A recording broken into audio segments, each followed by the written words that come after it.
మంచిది.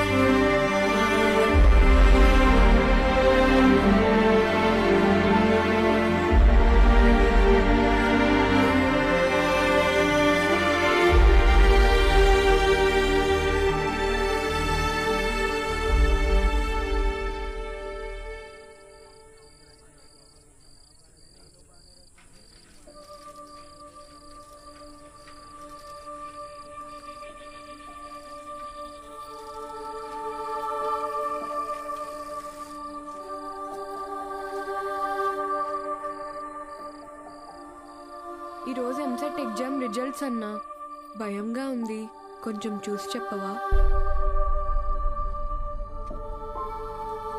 అందరికీ ర్యాంక్స్ వచ్చాయా సార్? మీకే ర్యాంక్ వచ్చింది sir.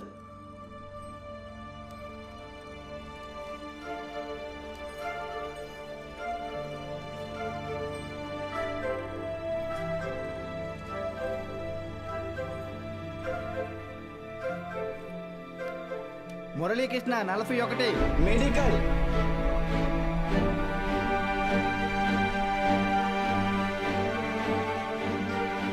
Suresh 59 medical.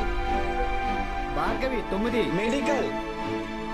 Kusuma 55 engineering. Congratulations. Ananthalakshmi 43 medical. N Rambabu 29 engineering. M Venkatalakshmi 30. E Mahalakshmi 15. ఈ పద్మావతి 8. జీ ప్రమీల 33. ఈ వీరన్న 9.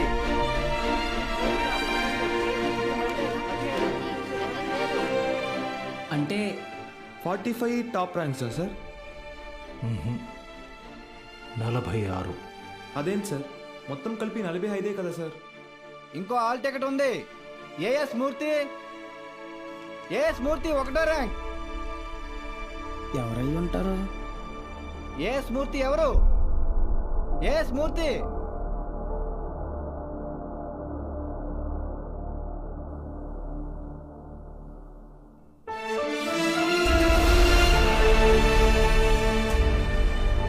నాతో కలిపి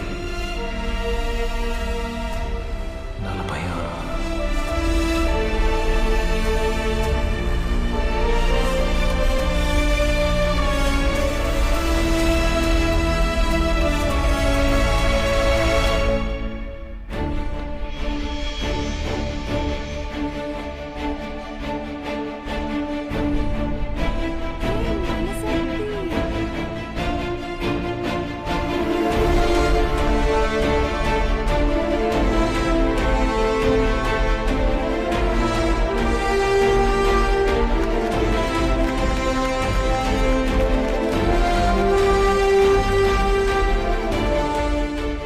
సార్ ఇవన్నీ మీకేమని చెప్పారు? సతీ, నీ పూర్తి పేరు చెప్పు. అన్నవరం సత్యనారాయణమూర్తి. చాలా పెద్ద పేరురా.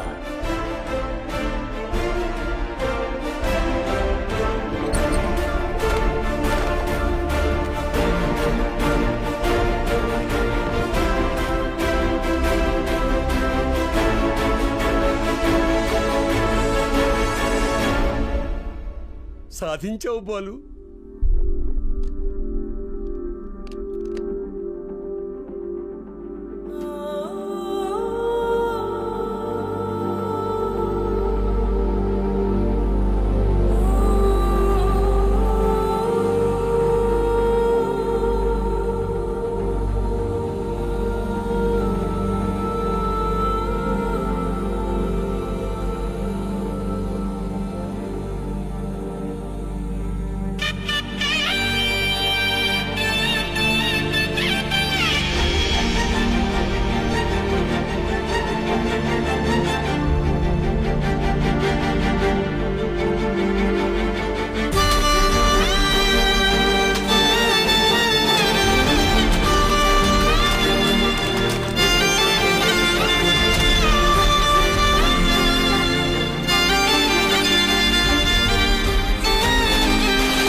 సరే నెలకొక 3,000 నుంచి 4,000 ఖర్చు అవుతుంది. మీ నెల జీతం 900 అనుకుంటా కదా? అవునయ్యా. భయపడద్దు, అప్పు చేయక్కర్లేదు. మీ అబ్బాయి చదువు పూర్తయ్యేంత వరకు ఫీజు బాధ్యత నాది. పై చదువులకు అమెరికా పంపిస్తాను. అమలాపురంలో సబ్ ఇన్స్పెక్టర్గా పోస్టింగ్ ఇప్పిస్తాను. మీ అమ్మగారితో టౌన్లో హోటల్ పెట్టేస్తాను. నువ్వు చేయాల్సిందల్లా ఒక్కటే, నీకొచ్చిన మార్కులు త్రిపాఠి ఇన్స్టిట్యూషన్స్లో చదవటంలో వచ్చాయని చెప్పాలి. నువ్వు మా కాలేజీలో షార్ట్ టర్మ్ క్రాష్ కోర్స్ తీసుకున్నట్టు ఈ అగ్రిమెంట్ మీద సైన్ చేయాలి. మీ అమ్మ నాన్న పోగొట్టుకున్న పొలం ఇక మీదట మీదే. ZPTC chairman post, anonymous.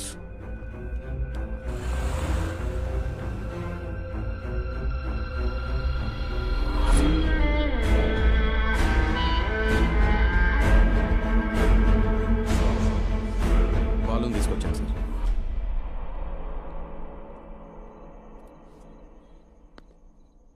నీ స్టూడెంట్స్ సంతకాలు చేసి ఇచ్చారు నాకు. మీ ఈ ర్యాంకుల కారణం ఎవరని నిద్రలో ఎప్పటికినా త్రిపాఠి అని చెప్తారా? పబ్లిక్లో పొరపాటురని పేరు తలిచిన ఒక్కరికి కూడా ఫ్యూచర్ లేకుండా చేస్తాను. అర్థమైందా? ఆ రోజు దట్ అసెంబ్లీ డే నీ ముఖం కూడా నేను సరిగ్గా గమనించేది. ఎక్కడో దూరంగా ఉన్నావు కదా, ఇంత చిన్నగా ఉన్నావు. వచ్చి నన్నే ఊడిద్దాం అనుకున్నావా? త్రిపాఠి సార్, చాలా రోజుల క్రితం మీరు నాతో అన్నారు, 0 fees 0 education, more fees more education అని. ఆ బోర్డులో ఉన్న స్టూడెంట్స్ ఎవ్వరికి వేలకు వేలు ఫీజు కట్టడం వల్ల ఈ ర్యాంకులు రాలేదు. మీరు వాళ్ళకి లక్షల లక్షల డబ్బులు ఆశ చూపించి వాళ్ళ ర్యాంకుల్ని, వాళ్ళ గెలుపుని కొన్నారు. ఇది కూడా ఒక గెలుపేనా?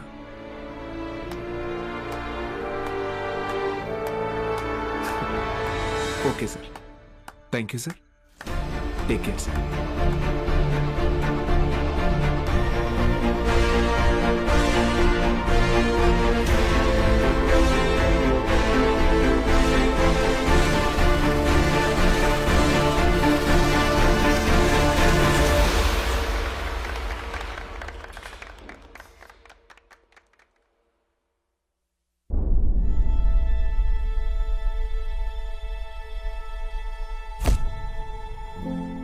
ఏ మనిషి అయితే మిమ్మల్ని నమ్మలేదో, ఈరోజు ఆ మనిషే మీ ఇంటి ముందుకొచ్చి మిమ్మల్ని తన ఇన్స్టిట్యూట్కి బ్రాండ్ అంబాసిడర్ అవ్వమని బతిమాలుతున్నాడు.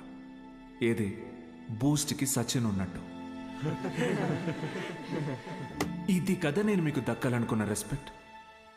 వచ్చింది. సూపర్. సంతకాలు పెట్టండి. కాంట్రాక్ట్ మీద సంతకాలు పెట్టండి. చదువు అనేది వ్యాపారంగా మారి చాలా కాలమైంది. ఫ్యూచర్లో ఇది ఇంకా పెద్ద వ్యాపారం అవుతుంది. ఈరోజు ఇంటర్ ఫస్ట్ ఇయర్, సెకండ్ ఇయర్కి వసూలు చేసే ఫీజుల కంటే ఎక్కువ ఫీజులు ఎల్కేజీ, యూకేజీ క్లాసులకి వసూలు చేసే రోజులు వస్తాయి. మన కంటికి కనపడేది త్రిపాఠి ఒక్కడే, కానీ తనలాంటి వాళ్ళు ఈ దేశంలో చాలా మంది ఉన్నారు. మీ చదువుకి ఖర్చయ్యే ప్రతి రూపాయి త్రిపాఠి జేబులో నుంచే రానివ్వండి. మీ ఇంట్లో వాళ్ళకి ఇస్తానన్నవన్నీ ఇవ్వనివ్వండి. పై చదువులు చదివిస్తాడా? చదవండి. తన అహంకారాన్ని వాడుకొని మీరు ఎదగండి. మంచి పొజిషన్కి వెళ్ళండి. బాగా సెటిల్ అవ్వండి. అప్పుడు చదువుని కొనలేని వాళ్ళకి చదువుని పంచండి. మీలాగా వాళ్ళని గెలిపించండి. 46 మంది ఉన్నారు. మీరు తలుచుకుంటే ఎంతో మంది జీవితాల్ని మార్చగలరు. వచ్చి ఆ కాంట్రాక్ట్స్ మీద సంతకాలు పెట్టండి.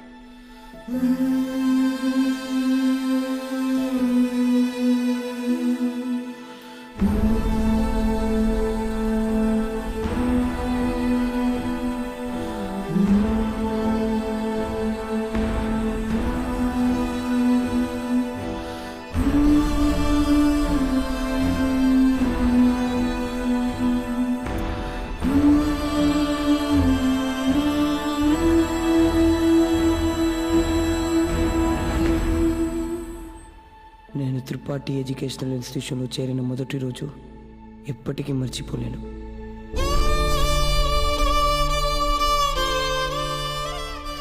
లెక్చరర్స్ అంతా నాకు ఎంతో అండగా నిలబడి నన్ను ప్రోత్సహించారు. రా, వెళ్ళాలి. నేనేదైనా తప్పు చేస్తే దండించేవారు. వాళ్ళే నన్ను సరైన దారిలో నడిపించారు. నాకంటూ ఒక లక్ష్యాన్ని ఏర్పరిచి అందులో నన్ను గెలిపించారు.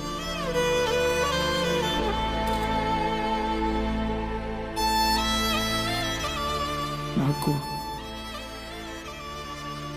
అమ్మ నాన్న లేరు. త్రిపాఠి ఎడ్యుకేషనల్ ఇన్స్టిట్యూషనే నా ఫ్యామిలీ. అక్కడికి అందరూ అమ్మ నాన్నలతో వస్తారు. నాకెవరూ లేరుగా, ఆయన వస్తారేమో అడుగుతారా?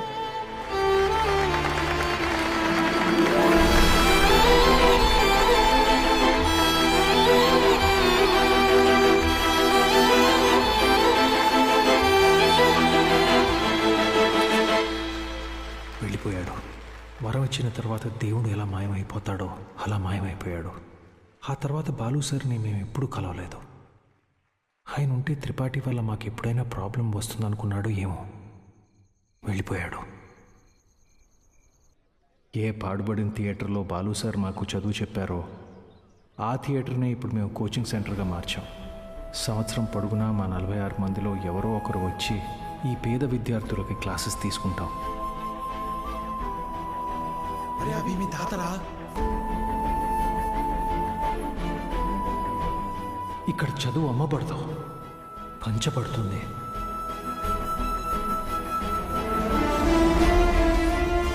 ఇదే మా బాలు సార్కి మేము ఇచ్చే గురుదక్షిణ.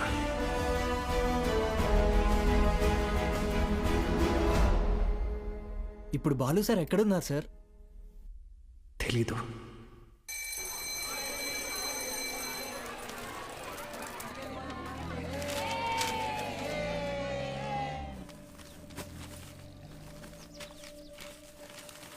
அண்ணா ஒரு பண்ணு கொடுங்கண்ணா.